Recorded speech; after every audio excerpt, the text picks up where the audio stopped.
Yung pagtawag ni Superintendent Padilla allegedly to the former president of this republic, President Rodrigo Roa Duterte, naka-speakerphone ba?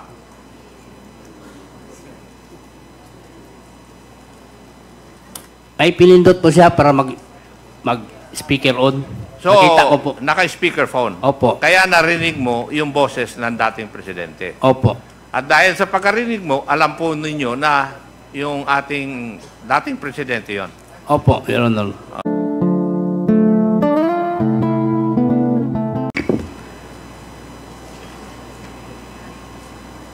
The next to interpolate is our Vice Chair, Congressman Romy Acop. You are recognized. Marami pong salamat, Mr. Chair. Kung titingnan po natin yung mga katanungan ni Honorable Johnny Pimentel at saka ni SDS Gonzales, halos yung statement ni Mr. Leopoldo Untalantan Jr.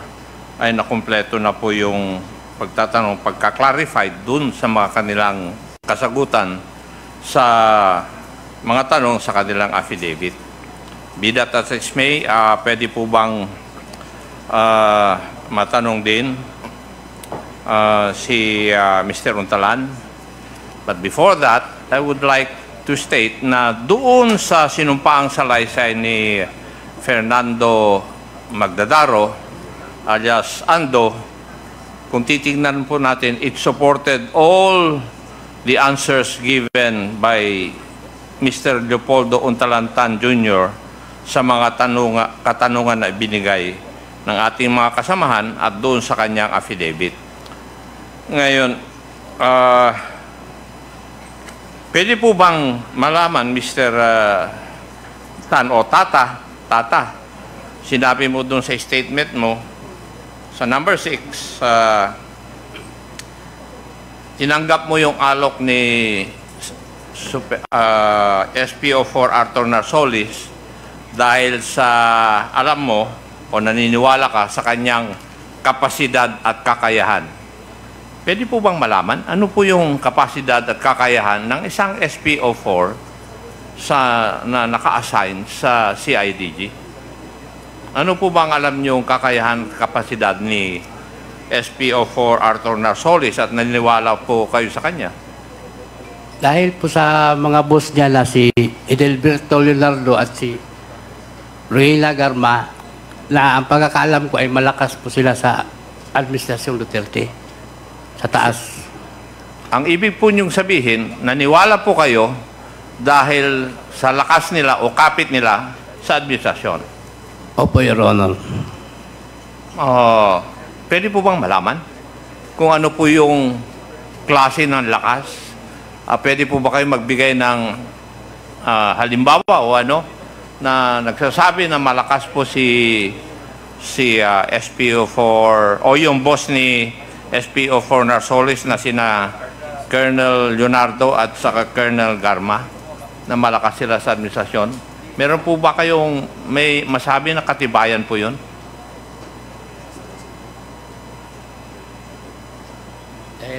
Dahil isa po sila sa pinagkakatiliwaan ni Presidente Duterte sa Davao po na mamuno sa gobyerno. Pakiulit po yun. Isa po sila sa mga opisyal ng Davao na pinagkakatiwalaan ni Presidente Duterte po. Ganon. Okay, marami pong salamat. May also asked, nandito na rin lang po si Director General Katapang. Pwede po bang malaman kung saan nanggaling yung isang alleged Chinese drug lord na inilipat mula sa kanyang kinaroroonan papuntang Davao Peloni? Saan po nanggaling si Mr. Peter Wang? Mr. Chair, Your Honor, I am not privy to that transfer since I was not yet the bureau chief at that time. But I will look into the records and find out all the Chinese who have been assigned in different places, and I'll submit the report to you, Mr. Chair, Your Honor. I'm asking about Mr. Peter Wang, kung pwede, submit na po ninyo yung details niya, kung saan po siya nanggaling nung dinala siya sa Davao Penal Colony. And I think the Honorable Pimentel has already asked for the list of PDLs with illegal drug cases and their current status, kung buhay pa sila o patay. Thank you. Yes, Mr. Chair, I will comply, Mr. Chair.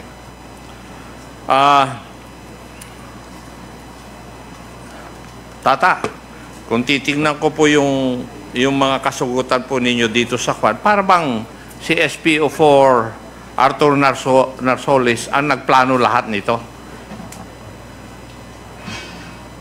Totoo ba yun? Opo, Your Honor. Totoo yung aking analysis? Opo, Your Na Honor. siya lahat ang nagplano, siya na rin ang nag-coordinate doon sa mga prison authorities doon, Yes, Your Honor. sa tingin mo. Opo.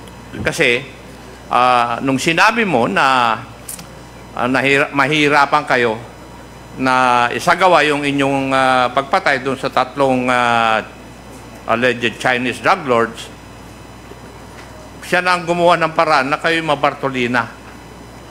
Opo, Tama? Your Honor.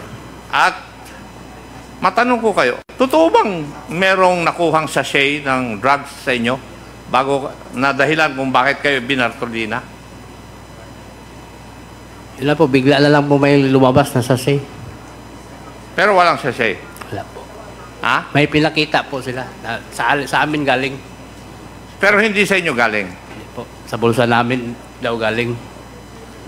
Tig-isa Hindi, ka. yung totoo, hindi po nakuha sa bulsa ninyo. May dinukot lang po. Pag dukot, pinakita ito. Ano ito? Ganon din ba sa iyo, Andy? Yes po, Your Honor. Ganon din, Po, Your operation. Honor. So, marami pong salamat. I think SPO4 Narsoles has been already invited. Pwede po bang malaman kung nasaan po ngayon assigned si Superintendent Gerardo Padilla na dating pinuno doon po sa Davao Penal Colony, General Katapang? Is he still active in the service? Yes, Mr. Chair, Your Honor, is assigned with the Bucor and is the Director for Reformation. As Director for Reservation. Reformation, Mr. Chair. Reformation. Reformation. Yes po. Thank you. Now,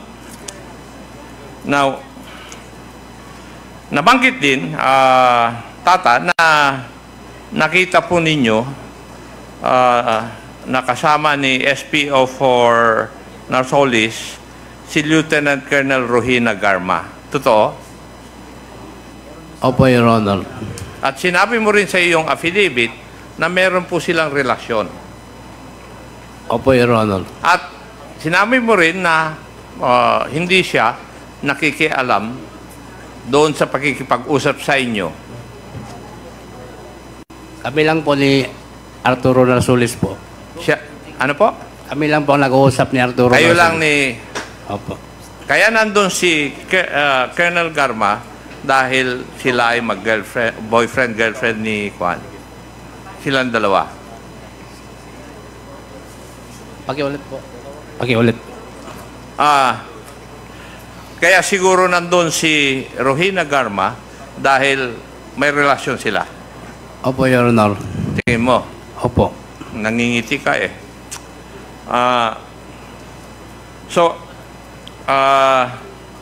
Yung sunod na Juan,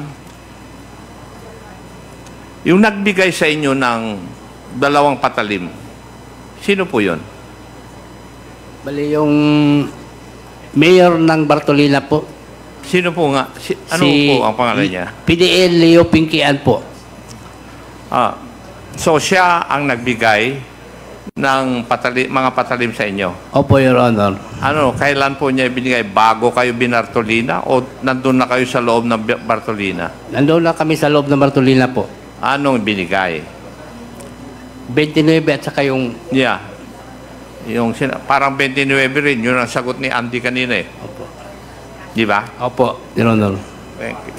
So, Mr. Chair, can we also invite to the next hearing Mr. Leo Pengkihan, who allegedly provided Andy and Tata the instruments used in the commission of the crime? Is Mr. Pinkian also a PDL, Congressman Ako? I think he's also a PDL at the Davao So- Penal Colony. Okay. There is a Para- motion. Para lang po makorroborate yung mga statements ng ating mga resource persons or witnesses. There is a motion to invite Mr. Leo Pinkihan in the next scheduled committee hearing of the Quadcom. Duly seconded and hearing no objection, the motion is carried. Thank you, Mr. Chair. Please proceed. Thank you. Tata, sinabi mo rin sa statement mo na pagkatapos nyo isagawa yung inyong krimen, dumating ka agad si Superintendent Gerardo Padilla. Opo, Your Honor. Pwede ko bang malaman kung kailan dumating siya pagkatapos nung ginawa ninyong krimen? Kaagad-agad ba? Opo, Your Honor. Kaagad-agad dumating siya. Opo. So, yun yung katanungan ngayon.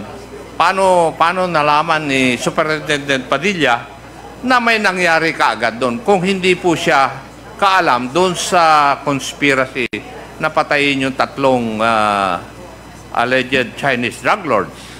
Di ba? Opo, Your Honor. Ano sa tingin mo? So, alam niya. Opo. Thank you.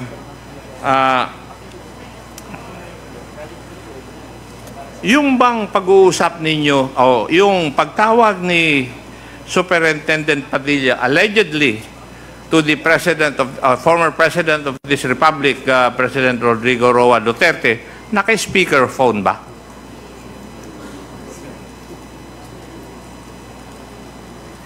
Ay, pinindot po siya para mag-speaker on. So, Nakita ko po. naka-speakerphone. Opo. Kaya narinig mo yung boses ng dating presidente. Opo. At dahil sa pagkarinig mo, alam po ninyo na yung ating dating presidente yon. Opo, Your Honor. Sige, maliwanag po yun. Naka-speakerphone. At doon sa 1 milyon na natanggap ninyo, yung asawa mo nakatanggap. Opo. Kay Andy, sino po ang tumanggap? Asawa ko po, Your Honor, si Linlin. Asawa mo rin. O, Linlin dati. O, Pero kanina, sinabi mo, hiwalay ka na. hiwalay o, Your Honor, sa dati kong original talaga. Pero may dalawa ko yung pinagkatiwalaan ko sa 1 million po. Liwanagin po natin. Ang tumanggap po ay hindi yung una. Yes po, Your Honor. Yung pangalawa na nakatanggap. Opo, Your Honor. Okay. I think, Mr. Chair, if we can get an affidavit from the recipients of the alleged 1 million amount, maybe we can ask the police agencies to get their affidavits from their places.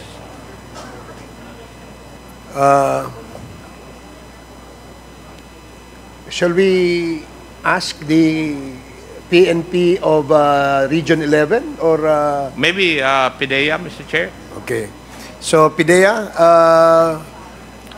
there is a request from Congressman Acop to secure the affidavits of the partners or the wives of our witnesses.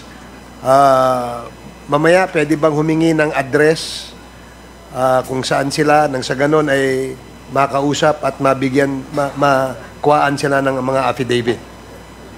Hihingi namin sa inyo mamaya. Okay.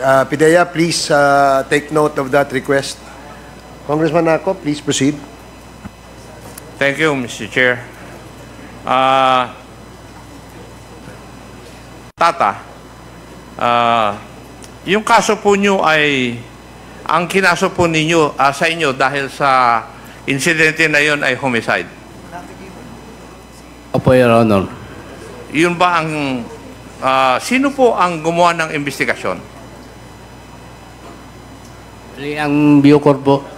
Bucor. Opo. At sila rin ang nag-file ng kaso na homicide. Opo. Okay. At